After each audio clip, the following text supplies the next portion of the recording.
games to last 2 games. We'll focus on last 2. 0-2. Team points are down 17. Passing yards down about 25. No touchdowns, 2 interceptions, and passer rating. 2 turnovers. Oh, 2 turnovers, sorry. And passer rating down from 113 to about 75, Brew. Are you losing any faith? That was not a no game other than that strip sack. It was a no. He just didn't have it. There's a difference. And I am losing a little bit of faith. I still, look, the thing with him, and he mentioned the lack of consistency, that's him. You have no idea what you're going to get from game to game from Jordan Love. And maybe even they feel maybe from possession to possession. Like 2 weeks ago against Pittsburgh, he was phenomenal. You had no, and you've been kind of, not a little bit of a detractor. And even you were like, hey, that was awesome. I have no problem with him being on Brew's ballot that week.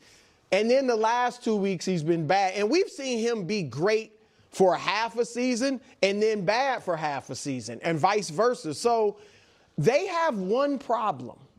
And I'm not saying it's just him, but the offense is the problem. The 3 losses, the defense gave up 10 points, 16 points, 13 points. You should win every single one of those games. Everybody else does. Keep going. Just show my graphic about here's the league this year. When you allow 17 points or less, the Packers have lost 3 games. I think we can show it. The Packers have lost 3 games. They're 1-3 when allowing under 17. The rest of the league is 62-5, and the quarterbacks who have lost those games, you look at it and it's like, oh, okay. So it's guys we have real questions about, and Jordan, who's done it 3 times. Yeah. So and the thing, you could obviously, it's interesting. Geno's had great moments. Yeah. Kyler's had great moments. CJ. So has Stroud. Yeah. But yeah, the defense is great, and they got to find a way to fix the offense. There are other issues. The offensive line hasn't been great. The run game, I think Jacobs is still great, but he just hasn't even averaged 4 yards a carry this year. So that's been an issue. But the success or failure of the offense always comes down to the quarterback. And he is just, we have a graphic here. He's really struggled against the pressure. Like, that's been the main thing. And last night he was pressured. So look at this. Versus no pressure, he's phenomenal. And a lot of those ranks are top of the league or second, third best in the league. And then the pressure ranks, you see he really struggles, pass rating, those are near the bottom of the league. So, we see quarterbacks like that, Jared Goff and some others, but he's going to have to get better against pressure and be more consistent. Go ahead, Kato. Well, I was going to show you this headline for your reaction. We were going to kick this around. It was going to be one of our main topics before Nico Harrison got fired. Why Packers Matt LaFleur might be coaching for his job after the loss. This took me as surprise. It shocked me too, and then I thought about it. Okay. The last year with Rodgers, they missed the playoffs. 2 years ago, they're the 7th seed. Have a shocking round 1 win, but they're the 7th seed. Last year, they're the 7th seed. This year, it's them, Chicago, and San Francisco. At least one of those teams is going to be left without a chair, barring a collapse from one of the top 6 teams, which would shock us. It would shock us if Philly's obviously going to be in because of the division. Tampa, same thing. But if the Rams, Seattle, or Detroit, you know what I mean, miss out, there's 5. So there's 2 spots available for Green Bay, the Niners, who have just been consistently winning and have, a fortunate schedule, and Chicago, who I think is most likely to end up without the chair, but they get. But they're fortunate, and they still gonna have to fight to make it. That 7th spot feels like it's right there. Right, but so the question is that though.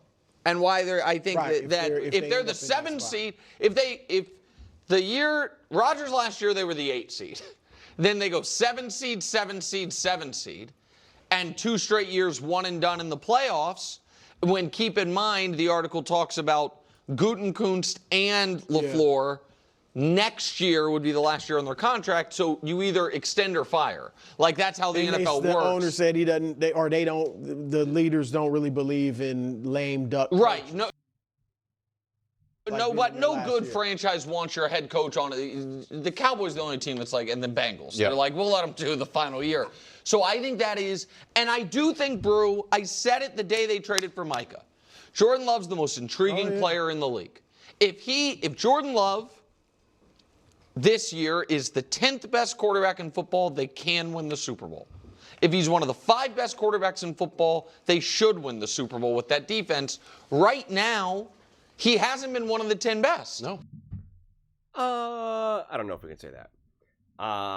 Listen, Jordan Love has been imperfect, and he's had some of his moments, but we're trying to put this square on the shoulders of Jordan Love, and I don't think that's entirely fair. The defense has been great, and let's get that out of the way. And so this is what they were talking about when allowing under 17 points. The rest of the NFL is 62-5. Packers are 1-3, which is actually pretty funny because before this clip, when I did, they talked about the Eagles first, and I talked about it. I said this year more than ever, it just feels like offenses are really struggling against great defense. That like when a great defense is really getting after the quarterback, it's harder for these quarterbacks to kind of overcome. And this kind of really highlights this. And the losses are against, I don't even want to just say quarterbacks. Like, I don't want to reduce this just to Justin Fields and Kyler Murray. I want to just say that these offenses have been bad, right? Justin Fields and the Jets offense has been bad. CJ Stroud, I don't blame CJ Stroud. That team is a mess offensively. Kyler Murray and Geno are kind of just whatever at this point. But you got Jordan Love 3 times, and it feels like that shouldn't happen. And you want to see Jordan Love elevate and be better in these moments, but this is the tricky thing. Jordan Love is a passing quarterback. Yeah, he's a little bit mobile, but he wants to let it rip. Like that is who he fundamentally is as a quarterback. He wants to let it rip, let it rip, let it rip. And when your offense is struggling and you're not this hyper mobile, fine, I'll do it myself type quarterback, you are set to struggle. You are at the mercy more so of your coaching, your receivers, your tight ends, your O-line, etc., etc. Because you can't just say, all right, and it's a gotta-have-it moment, I'm just ripping off a 15-yard run right now. And that's not Jordan Love's game. Yeah, he uses his legs and he's mobile, but, he's not Josh Allen. He's not even Jalen Hurts in that aspect in terms of mobility, which I'm not knocking Jordan Love for that, to be clear. But he is a little bit more at the mercy. And in this game, I think this game is a perfect example of all of this, where it's like, yeah, did he miss a couple throws? Absolutely. Absolutely. But then there was going to be 2 or 3 huge plays that were then dropped by his receivers or just poorly executed, and it's not his fault. You either blame the receivers, you blame Josh Jacobs, you blame Matt LaFleur. Like, everyone is culpable in this loss the way I look at it, except for the defense. Everyone. And the thing that I didn't like most about Jordan Love was that fumble, because I do put that on him, and I've talked about this so many times. It's all about the game management. And in a game like this, and when you have a great defense especially, it's all about game management, being smart. And that was Jordan Love trying to do too much in that moment. And you can't have it, because it has devastating consequences. That's a field goal. And you lost 10-7. That matters. That matters. And that's the evolution of Jordan Love's game that I'm looking for. I'm going to be doing another clip. I haven't watched it yet. ESPN has been tricky, but Dan Orlovsky, I saw like a video that, like I said, I haven't watched yet, but the title was like, they need to take off the handcuffs of Jordan Love or whatever. So I assume it's Orlovsky saying, hey, they got to let Jordan Love cook. I want to make that a separate video, because I'm sure Dan will have some interesting things. But there does seem to be this back and forth between who's really to blame here, Jordan Love or Matt LaFleur. And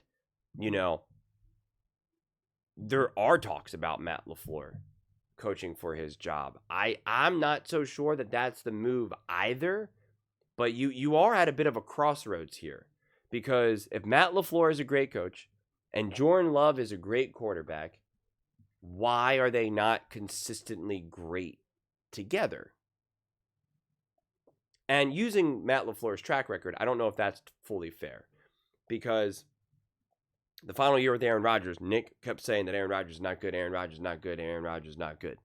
That's what he kept saying. Aaron Rodgers not good, Aaron Rodgers not good, Aaron Rodgers not good. And it's like, okay. And then you have Jordan Love, who was obviously a rough around the edges prospect and needed a lot of development. You were able to win. And then the following year, he gets injured. And this whole team gets injured. The O-line, the receiver, like everyone's banged up. And then they lost to the Philadelphia Eagles, who went on to win the Super Bowl. So, it's been a tough path and a tough timeline for the Packers, but it doesn't automatically mean that it's just bad across the board. They lost Tucker Kraft. You don't think Tucker Kraft would have had a huge impact on this game? Of course he would have. Of course he would have. So, and their other receiver, didn't finish this game. And then again, you have some drops. You have some offensive penalties that were crushing. I mean, with the Josh Jacobs turning around the wrong way, and the one, I forget what the official offensive penalty was, but illegal formation, I forget off the top of my head. That takes away, a 20-plus yard. I mean, you essentially lost 60, 70 yards of offense. I mean, the one Josh Jacobs play, that could have gone for, he'd still be running right now. He'd be like Forrest Gump, just going. He'd have a beard and everything. So that's the execution. That's crushing. That's absolutely crushing. And you can blame Matt LaFleur for not having the guys ready and for not doing it right and not having it buttoned up enough, for sure. You can definitely put some blame on him in that situation. But the Packers are so tough of a team right now to really figure out how aggressive you need to move, because the Packers feel like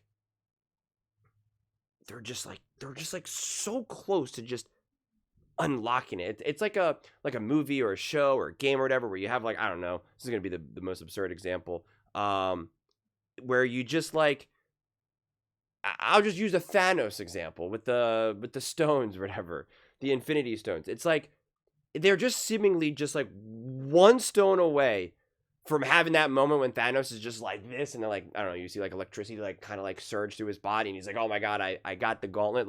They're just a notch away. That's what it feels like. It doesn't feel like they're far away here, man. They're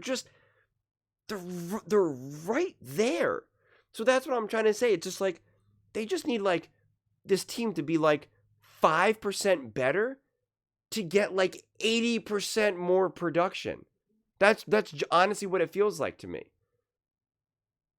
It's constantly missing short. You're shooting free throws, you're shooting threes, and you're constantly just hitting the front of the rim. Where it's if you're just ever so slightly, if you just get the fraction of a little bit more lift, you're knocking down that shot again and again and again and again. That's who the Packers feel like right now to me. They're just right there. And it's perfect that you played the Eagles, because the Eagles show you, hey, it's not always about putting up huge shots. And they showed that to you in the playoffs last year, and they showed you that in this game. That it's not always about the big, gigantic plays. It's not always about having a running back who's going off for 180 yards. It's not always about a quarterback who's letting it rip 35 times a game and throwing for 300 yards. A lot of times it's just execution. Are you executing? Are you executing? And the Packers are just not in this moment of time. But it doesn't mean you have to blow it all up either necessarily. But it's hard when you're just ever so short. You're just what's the push here then? How do you get that extra inch? I don't have the answer. Dan Orlovsky seemingly thinks it's just let the handcuffs off of Jordan Love. And so I'll watch that clip. Well, I'll do it in real time. And I'll make a video about that probably later today or tomorrow. But yeah, it's frustrating. It's definitely frustrating, but it is so close yet so far. They're right there. How do you get over that? How do you get over that hump? If you have that answer, you could probably make a lot of money working for Green Bay and any other team in the NFL. But those are just my thoughts. I'd absolutely love to hear yours. What do you guys all think about the Green Bay Packers? Are you starting to lose faith in Jordan Love, Matt LaFleur, the Packers team as a whole? Let me know your thoughts in the comments below as I slur my words for some weird reason. Let me know your thoughts in the comments below. I read every single comment, so whether you agree with me or disagree with me, either way, let's get in some discussions, let's get in some fights, but ultimately, let's just have some fun. And please do consider subscribing. We are building an amazing community here, and I'd absolutely love to see you part of it. I want to build something that we all generally feel connected to, something that we're really excited to be part of. I think we're well on our way to doing it. And please don't forget to give this video a thumbs up, as it really does help with the visibility and the algorithm.